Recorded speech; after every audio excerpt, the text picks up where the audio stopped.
주님께서 여러분과 함께 또한 사제의 영과 함께 마테오가 전한 거룩한 복음입니다. 주님 영광 받으소서.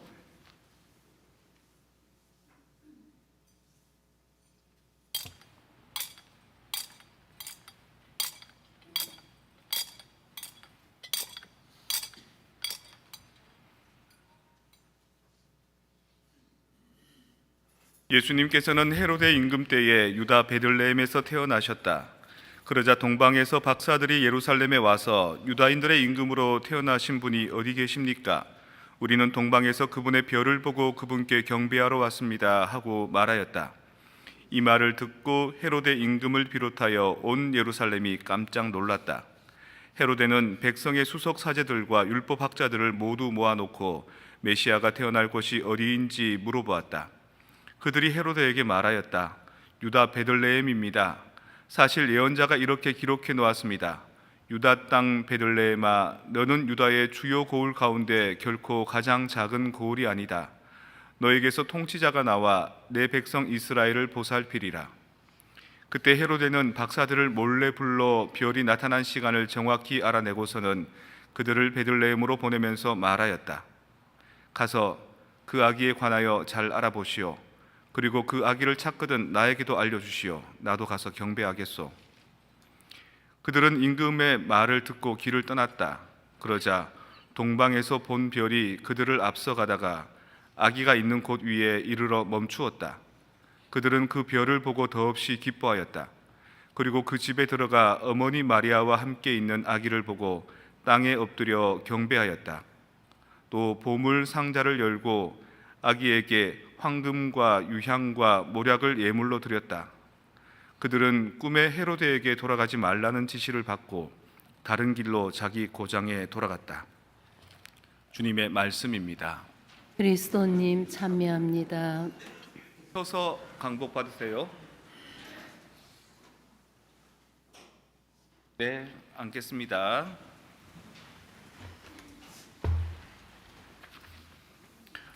얼마 전에 누가 차 문을 닫는데 가방이 이 줄이 있잖아요. 가방 끈이 이제 문에 탁 부딪혀서 문이 안 닫힌 거예요. 몇 번씩 하다 잘 안 닫힌 거예요. 그래서 가방 끈을 넣어주고 문을 닫아줬더니만 옆에 있는 사람이 하는 말이 그러길래 가방 끈이 길면 안 돼, 뭐 이런 말을 하더라고요. 저도 이제 한국에서 와 놓으니까 자꾸 묻고 싶습니다. 학교는 어디 다니셨어요? 뭐 가지고 공부하셨어요? 전공이 뭐예요? 근데 여기서는 잘 안 묻더라고요. 물으면 약간 실례고, 내가 어디 나왔는데 이것도 사실은 그닥 좋은 표현이 아니다 그러고. 이순신 장군이 이제 노량해전에서 이제 전사를 하셨는데 그 명나라 장수 진린이라는 사람이 이순신과 같이 연합으로 왜구들을 이렇게 상대했다 그럽니다. 근데 진린 장군이 이순신한테 편지를 하나 썼는데, 내가 밤에 하늘의 형상을 살폈는데 동쪽의 장군별이 빛을 잃어가니 공께서, 이순신 장군께서 화가 미치는 일이 있을까 두렵습니다. 이런 편지를 썼다 그럽니다. 그러니까 별을 보고 생사를 예측할 수 있는 능력이 있다는 거죠. 마치 오늘 동방 박사들이 별을 보고 예수님이 계신 곳으로 찾아온 것처럼, 별 보고 그런 거 알아내려 그러면 얼마나 공부를 많이 했겠습니까? 얼마나 똑똑하겠습니까? 육식갑자를 다 짚을 수 있는 사람들만이 년, 월, 일시를 확인하고 거기에 음과 양을 합해서 이 연월 일시를 사주라고 그러고 음과 양이 더하면 팔자가 되거든요. 사주 팔자를 다 꿰는 겁니다. 제갈공명 같은 사람들은 언제 동풍이 불지, 언제 뭐가 나타날지, 언제 조조가 죽을지, 언제 살아남을지 뭐 이런 거 다 얘기하지 않습니까? 한국 욕 중에 상당히 질이 안 좋은 욕, 요즘에는 거의 쓰면 안 되는 욕, 병신 육가반야 이런 말 있죠.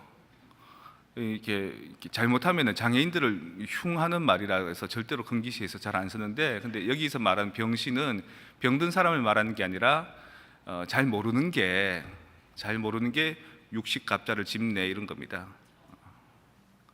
아는 척 한다는 거죠. 잘 알지도 못하면서 이제 확신에 차서 말하는 사람들 있죠.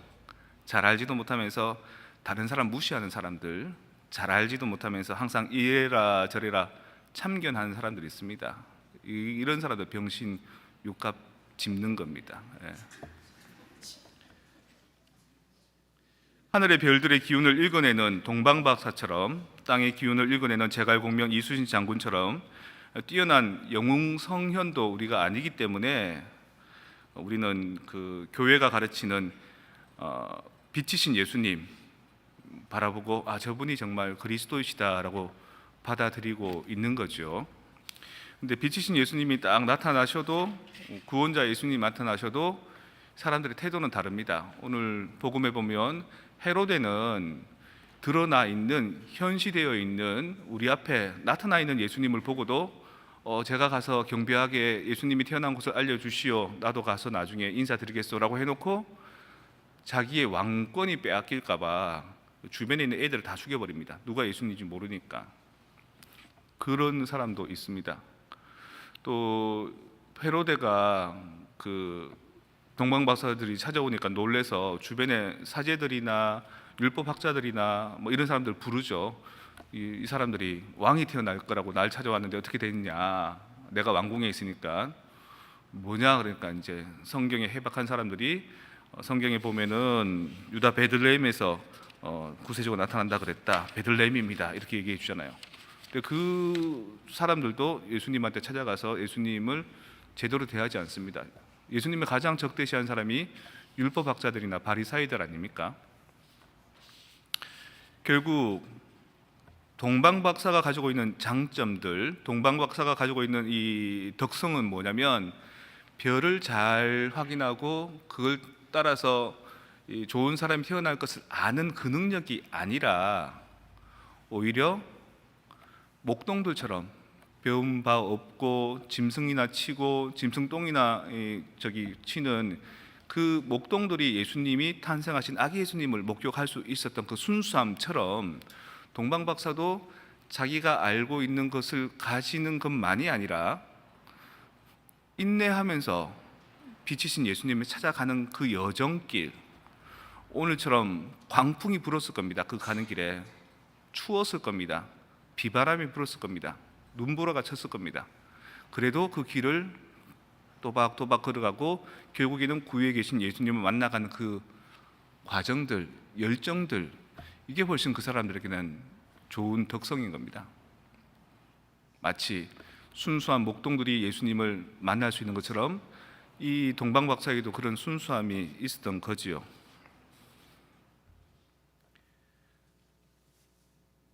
우리는 너무 많이 알고 있습니다. 너무 좋은 대학을 다녔고 너무 좋은 공부를 했고 너무 많은 식견이 있어서 사람들과 친구할 수가 없습니다. 차라리 순수하다면, 순진하다면 그 착함으로 세상과 다른 사람들과 좋은 친구가 될 수 있을 텐데, 어줍잖게 꾀를 부리고 어줍잖게 상대의 이면들을 파악하려고 하고 그 의도들을 살피려고 합니다. 삼국지에 보면 이런 내용이 있습니다. 적벽대전에서 패배한 조조가 도망을 가는 길에 제갈공명이 관우를 보냅니다. 딱 지키고 있으라 그럽니다. 근데 관우한테 뭐라고 얘기하냐면 불을 피우고 지키고 있으라 그럽니다. 보통 매복을 하면 숨어 있어야 되는데 불을 피우면 표시가 나잖아요. 근데 조조가 가다가, 도망치는 길에 가다가 불이 막 피어져 있으니까 어떻게 생각하냐면, 야, 이 제갈공명이 여기다가 불을 피워놓고 여기다가 안 지키고 저 반대쪽에 지키고 있을 거야 라고 하면서 불로 뛰어들어갑니다. 분화비 같이. 이 관우한테 딱 잡히는 겁니다. 관우가 사람이 좋아서 자기를 도와줬던 것 때문에 한번 살려줘서 그렇지, 안 그랬으면 영락없이 조조가 이때 죽었을 겁니다. 사람들이 관우가 조조를 살려줄 걸 알았으면서 왜 관우를 보냈냐 그러니까 이제 제갈공명 하는 말이, 하늘의 별이 아직 그 조조의 운명을 나타내지 않았다고 그런 말을 합니다. 그러니까 있는 그대로 순수하게 바라보면 지가 살 도리가 있는데 자꾸 머리를 쓰고 꾀를 부리면 오히려 사람들과 멀어지게 되고 그 크레딧을 잃게 되고, 그래서 점점 설 자리마저 없어져 버리는 겁니다. 별을 보고 성탄을 점치는 일까지는 아니더라도 우리는 내 눈앞에 계시는 그리스도를 좀 알아볼 수 있는 시각을 가져야 됩니다. 그래서 예수님께서 구유에만 있는 것이 아니라, 성체 안에만 있는 것이 아니라 우리 삶 안에 모자이크처럼 흩어져 있는 겁니다. 이 사람은 예수님의 손길을, 이 사람은 예수님의 마음을, 이 사람은 예수님의 눈을, 이 사람은 예수님의 입을, 그걸 다 조합해보면 그리스도가 우리 안에 있는 건데, 우리가 그걸 모르고 이 사람의 단점만 보고 있기 때문에, 이 사람의 다른 면모만 보기 때문에 그 안에 숨어있는 성성을 발견하지 못하는 것이죠. 그리스도성을 발견하지 못하는 거죠. 그래서 우리가 자꾸 머리 쓰지 말고 우리한테 잘해주는 사람들, 좋은 사람이 있으면 땡큐 하는 그 순수함, 또 내가 그 사람한테 미안한 적 있으면 쏘리 할 수 있는 그 순수함, 그리고 그 사람과의 관계가 좋으면 loving you 할 수 있는 그런 순수함이 있어야지만 우리는 우리 속에 들어있는 그리스도를 발견할 수 있고 그분에게 선물 드릴 수 있는 겁니다. 동방 박사들이 황금과 유향과 모약을 드렸던 것처럼 내가 갖고 있는 장점들을 가지고 그 사람에게 어두워해 줄 수 있는 그 마음이 필요한 거죠. 그래서 최소한 멀리 있는 별자리를 보고 주님의 가치를 모른다 하더라도 내 눈앞에 있는 나의 그리스도, 나의 구원자, 나의 사랑인 그 사람들에게, 나의 은총에게 감사할 수 있는 그 눈이 떠져야 되고 그것을 외면하지 말아야 됩니다. 그것을 외면하게 되는 자, 헤로데나 그 당시 율법학자나 바리사이처럼 되어오고 마는 거죠. 오늘 끝으로 이 구유는 치워질 겁니다. 내일부터 연중 시기에 들어갑니다. 하지만 그 구유는 여러분 마음속에 남아 있어야 되고, 여러분 가정에 남아 있어야 되고, 여러분 이웃의 가슴속에 남아 있어야 됩니다. 주님이 이 사람을 통해서, 이 사람 말을 통해서, 이 사람 표정을 통해서, 우리 삶의 현상을 통해서 드러나시는구나라는 것을 바라볼 수 있는 눈. 현상학이라는 철학이 있습니다. 이제 보이지 않는 영역은 따지지 말고 보이는 것만 딱 보자. 에포케. 보이지 않는 영역 얘기하지 마. 별자리 우리는 몰라. 하지만 이 사람이 나한테 정말 잘해준다면 이게 나한테 뭐를 바라려고 잘해주나 이러지 말고 그냥 땡큐 할 수 있는 거. 이 사람한테 내가 나쁜 말 했다면 내 의도는 그런 뜻이 아닌데 괜히 농담한 건데 이러지 말고 이 사람이 그걸로 아파하면은 쏘리 할 수 있는 그 말. 그런 관계들이 우리 서로를 그리스도로 만들어 줄 수 있는 관계, 우리를 성화시켜 줄 수 있는 관계, 우리를 천사로 만들어 줄 수 있는 그 관계. 그래서 천사인 우리가 사는 이곳이 천국이 될 수 있는 관계. 가난한 거지, 동량 받는 거지, 장애가 있어서 하루 동량 많이 받아도 밥 먹을 곳 없는 거지, 돈 줘도 밥 안 줍니다. 행색이 초라해서 밥 먹다가 자꾸 흘려서 도저히 밥 얻어 먹을 곳이 없어서 어디 가냐, 마지막으로 창녀촌, 몸 파는 여자들이 있는 창녀촌 가서, 창녀라면 돈이라면 독도 마다하지 않는다는 이 사람들은 나를 외면하지 않겠지. 돈 줍니다. 밥 해달라고. 한 가지 주문 더 합니다. 먹여달라고. 창녀인이 밥을 따뜻하게 해서 밥 숟가락에다가 입에 탁 넣어주니까 눈물이 주르륵 흐릅니다. 거지가 안 돌아가는 입으로 당신이 나의 천사. 창녀도 그 말 듣고 깜짝 놀랍니다. 세상 사람들 다 나를 멸시하고 괄시하고 우습게 보는데 나를 두고 천사라고 얘기하는 당신이야말로 천사. 둘은 서로 고백합니다. 나의 천사. 둘이 혼인을 합니다. 성당에서 한 300명의 하객들이 옵니다. 그리고 나중에 신발 가게를 차려서 장사합니다. 그 거지에게는 더 이상 배고를 일 없기 때문에, 밥 먹고 살 수 있기 때문에 그 집은 천국.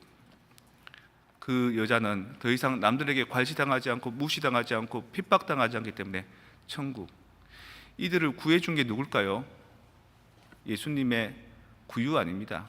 신부 아닙니다. 성당 아닙니다. 사회복지 제조 아닙니다. 그들을 구해준 것은, 창녀를 구해준 것은 거지의 사랑이고, 거지를 구해준 것은 창녀의 사랑인 겁니다. 우리가 서로에게 선물이 되어주는 가치, 바로 이런 겁니다. 다른 데서 별자리 보고, 다른 데서 신학을 통해서 아니고 내 눈앞에 있는 가장 보잘것없는 사람 하나에게 진심으로 순수함을 드러내 보여줄 때 그들은 나에게 그리스도가 되어주고 꽃이 되어주고 구원이 되어주는 겁니다. 우리 어머니께서 준비해 주신 유향과 황금과 모략 주보 한번 보십시오. 자기 주보, 우리들의 정성 감사 헌금에 황금 들어있는 사람